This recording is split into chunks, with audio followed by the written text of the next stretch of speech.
Kisah Sri Tanjung adalah legenda yang melatar belakangi nama kota Banyuwangi. Ceritanya berpusat pada kesetiaan, fitnah, dan kebenaran yang terungkap. Ringkasan kisah. Pangeran Sidopekso menikahi Sri Tanjung, wanita yang cantik dan setia. Raja Sulakrama, ayah Sidopekso, diam-diam menaruh hati pada Sri Tanjung. Saat Sidopekso bertugas ke luar negeri, Raja Sulakrama menyebarkan fitnah keji bahwa Sri Tanjung berselingkuh dengannya. Sidopekso termakan fitnah dan dengan murka membawa Sri Tanjung ke tepi sungai untuk dihukum mati. Sri Tanjung membela diri dan bersumpah bahwa jika ia tidak bersalah, air sungai akan berbau wangi setelah ia dieksekusi. Sidopekso tetap menghunus keris dan menikam Sri Tanjung. Keajaiban terjadi. Air sungai seketika berbau wangi semerbak. Sidopekso menyadari kesalahannya dan sangat menyesal.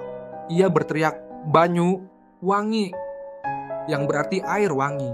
Sejak saat itu, daerah tersebut dinamakan Banyuwangi. Makna yang terkandung. Kisah Sri Tanjung mengandung beberapa makna mendalam. Kesetiaan dan kebenaran. Sri Tanjung adalah simbol kesetiaan dan kejujuran. Meskipun difitnah dan dihukum mati, kebenaran akhirnya terungkap melalui sumpah dan keajaiban yang terjadi. Bahaya. Fitnah. Fitnah adalah senjata yang sangat berbahaya dan dapat merusak reputasi, hubungan, bahkan nyawa seseorang. Kisah ini mengingatkan kita untuk berhati-hati dalam menyebarkan informasi dan tidak mudah percaya pada desas-desus. Pentingnya kepercayaan. Hubungan yang sehat dibangun atas dasar kepercayaan. Sidopekso seharusnya mempercayai Sri Tanjung dan mencari kebenaran sebelum mengambil tindakan yang fatal. Penyesalan dan penebusan. Meskipun Sidopekso telah melakukan kesalahan besar, kisahnya juga menunjukkan adanya ruang untuk penyesalan dan penebusan dosa. Namun, penyesalan saja tidak cukup. Ia harus belajar dari kesalahannya dan berusaha untuk memperbaiki diri. Keadilan. Pada akhirnya keadilan ditegakkan.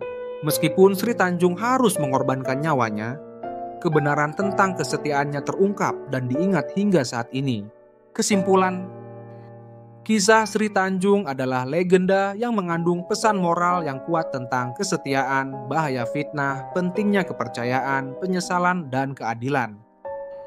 Kisah ini menjadi pengingat bagi kita untuk selalu menjunjung tinggi kebenaran, berhati-hati dalam bertindak, dan tidak mudah terpengaruh oleh hasutan orang lain. Nama Banyuwangi sendiri menjadi saksi bisu dari tragedi tersebut, dan pengingat akan nilai-nilai luhur yang terkandung di dalamnya.